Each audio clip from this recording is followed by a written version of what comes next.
Hello everybody, welcome back to another video. I'm hoping you guys are all having a fantastic day. So today's upload is going to be a video, as you could tell by the title, Who Will See in Early Fall 2020. Now, this video I've actually done in the years past. I think this is the third year I'm doing it. So it's just kind of cool that I've been doing this for my third year now. It's been, I usually upload it a bit later on in the year, not in July, but I kind of looked at my regular uploading of this video and it was like September, and then by that time meteorologically fall already started. So if we were going to talk about an early fall, that could come as early as late August. So I feel like the earlier the better for this video. But if you guys like this channel, we do all sorts of weather related stuff, content. Again, there's a dryer beeping in the background. See, this isn't professional. Obviously we have a lot of flaws. Just based on what you're hearing right now. And forecasts obviously are not perfect. I'm a hobbyist, not a meteorologist. I'm just a weather fan, weather enthusiast. I like the weather, and I just decided to make my own forecast. And this is by no means, I mean, people say, I hate to say, but I disagree with you. Like, honestly, I might disagree with myself in 24 hours. Okay, maybe not that quickly, but seriously, this isn't tried and true. This isn't with 100% accuracy. This may not be accurate at all, but it's what I think is happening based on the evidence I'm going to present you. So hopefully we could get a bit of common ground. Again, consider subscribing if you'd like. Consider liking the video if you would like. Let's get into the video. So right now I want to show you the ENSO. This is pretty important because this impacts our patterns throughout the year, especially the fall and winter, especially winter out of those two. And right now I want to emphasize we have a La Nina watch. That doesn't mean we have a La Nina currently. It's basically something that, I apologize if, hold on. Again, another flaw. We had people talking in the background. Apologies about that. So again, we have a La Nina watch right now. It is it is basically telling us that a La Nina is possible, not guaranteed. We are currently not in a La Nina. That's what it's telling us. Let's go to the forecast. This is a lot of slides that I could talk about, but again, for an early fall, this isn't all necessary to talk about. I could show you the sea surface temperatures, the departures. You can see over the last 4 weeks, it's been generally getting cooler across the Pacific Ocean, where the ENSO region is, and that's what we want. That's what we need if we want a La Nina, and that's why the Climate Prediction Center with NOAA, sorry about that, are issuing a La Nina watch because it seems the most likely out of the three scenarios, which is either a neutral, which we are in right now, El Nino, or a La Nina. And if you've been on this channel for any sort of period of time, you know that the El Nino for this winter and fall is basically not going to happen. The biggest chance for I guess the two other possibilities is the neutral and the La Nina, and it's a 50-50 at this point, honestly. A bit with a La Nina favor, you could see 50 to 55% chance, beginning in August through October, around that time frame. You can see it's a pretty large range. You could start either August 1st or start by Halloween, so it's quite a big of range, and it all depends on how the ocean reacts, because that's what the ENSO region is. Notice that we have a higher chance of a La Nina than a neutral, but again, it's not by much. So a neutral could definitely still occur. I'm making an assumption in this video that we're going to end up with a La Nina. There's been indications and looking at the sea surface temperatures that a La Nina is more and more becoming favored, and especially with the La Nina watch being issued, they usually don't issue that unless they have at least decent confidence in that. And notice that these are the averages of the models. And you can see that this is actually updated. This is new. They updated this a couple days ago. And you can see that the averages of the models predict a borderline or weak La Nina into Northern Hemisphere winter. So you see the problem here. Borderline or weak. It's borderline. That's just, that's the word that we don't want to hear. Many models are showing some signs of a barely strong enough of a La Nina to be considered a La Nina. And you can see that here is where the La Nina begins at -0.5. That is basically where the neutral ends, and we go into La Nina phase. If you go through this, you can see the red, which is the DIYN average, are showing a brief period of a La Nina and then going back into a neutral. The statistical average is not even showing a La Nina for, I think, even a month or two. It just goes out. And then the CPC console is showing the La Nina the most. There are plenty of models that are in the La Nina range, but you can see there are plenty of models that are in the neutral range, and even 2 or 3 that are in the El Nino range by February or March, which I don't think is likely. But again, we have outliers on the other side as well. As you can see, this one's showing this little model.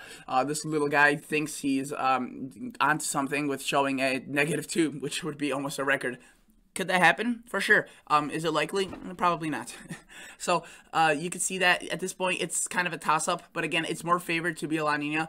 You can see that this was issued July 27th, and the CPC CFS version 2 forecasts are definitely showing a La Nina, and they actually are showing a pretty darn good strong La Nina. They're showing almost all models in the La Nina range, a few in a neutral, but for the most part a La Nina, and you can see that they're predicting for it to be a La Nina as early as August, which is coming up in the next month. So what does a La Nina mean? Well, you may be wondering, why is this important to who will see in early fall? Well, I want to show you what a La Nina typically impacts the winter like. So see, this is the La Nina typical winter pattern of a La Nina, and you can see cool across the northwest and northern United States with more precipitation, wetter across the northwest, drier and warmer across the south, and wetter across the Great Lakes and the Mid-Atlantic region, and really the Ohio Valley. Notice though, this is the winter time pattern. This is not the fall time, which we are interested in this video. So you can see that it really this isn't the case for the fall. We can't really take this pattern and just apply it for the fall. So before we get into talking about the fall, I just want to quickly show you what the Weather Channel is showing. The Weather Channel for their fall outlook is showing above average temperatures for a good portion of the United States, August through October. And obviously being above average, this would mean that not many people would be seeing an early fall. It would be more of a late fall for many locations, as it would be more like summer into September and October. And you can see August, they have much above average. September, they have much above average across a lesser area, but just there's not a single area that is below average across these months. And that's fair. It may be a bit overdone, especially since looking at the models right now, we are looking at some indications of a couple of, these cool downs. You can see this is the beginning of August, so the rest of August may still be very hot. But if we get a couple enough of these, then it could, bring technically an early fall into the northern United States and into the northwest as well.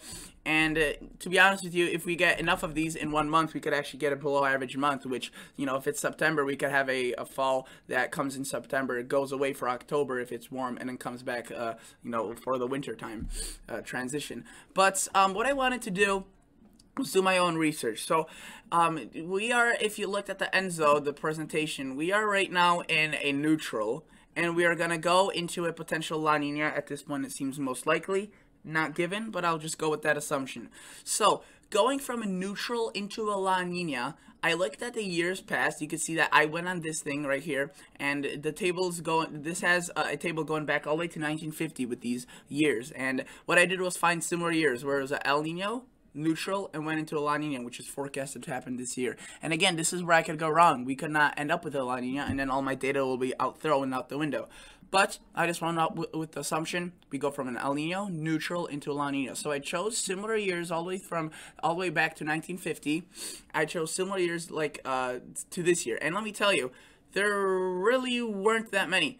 And for those that you can see, 2005, 2007, 2016, those years were all the years that I chose and were similar. So basically what I did was I looked at the fall months of those years, like it's kind of like, if I choose 2005, the 2005 early year was an El Nino, then it was a neutral, which we are in right now, and then it was a La Nina. Same with 2007, 2016, 1984. You can see there really weren't that many in the past 70, 60 years. There really weren't that many. But what I did was I just looked at them and decided to give it a shot and see what occurred. You could see that October was very, very warm.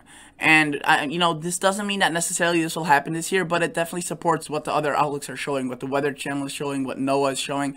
And you can see very warm conditions. Now, if we were to look at I wanted to show you the September. You can see September was also pretty warm. There was a little bit more signs of cooler weather, and that's what I'm talking about. There may be, a 1 month where we just get cool enough temperatures, and that kind of brings the early fall, because there really is no outline for an early fall. This is just kind of a guesstimate video, if you know what I mean. Some people may consider an early fall in the northern United States 50s during the day, while the south may consider it 70s during the day. So I just go off the fact that's kind of the average. You know, if it's below average temperatures across the south, then they're going to see an earlier fall. If it's below average across the northern United States, and they're also going to see a northern fall because it's adjusted to the average, which is 50, or yeah, the averages in the north during the September is like 65, and during the south it's like 80. So I just adjusted that, and you can see September possibly cooler across the northern U.S., and that seems the biggest trend. If it is going to be cooler anywhere this fall, it's going to be the northwest and the northern U.S., while the rest of the United States stays south. And this is compared to average, so this isn't just where the cooler temperatures will be. This is where the cooler temperatures compared to average will be, if that makes any sense. But you can see August also will be very warm, and this is historically that's what I've been showing. And again, we're not really seeing that with the model runs we're seeing right now, which this kind of goes to show you that this may not be foolproof, but it's showing you that there's a trend with the historical years that are similar to this year's in the tropical waters. We had warm falls. We just had warm falls. Anywhere where it was cooler was across the northwest. And now, if you saw this image earlier, this was basically what the December looked of those years. You could see that by the time winter came, it got pretty cold. So just because it's a warm fall, it doesn't mean it will be a warm winter. I just want to point that out. I made my official map, and I want to show you this map. This is what I think will be occurring this year in terms of. Sorry, this is glitching out here. Well, okay. Hopefully you could see this. This is what I think will be occurring this year, where it will be earlier and where it will be later. So I think that if there is a chance of seeing an earlier fall, it will be across the northwest and northern United States.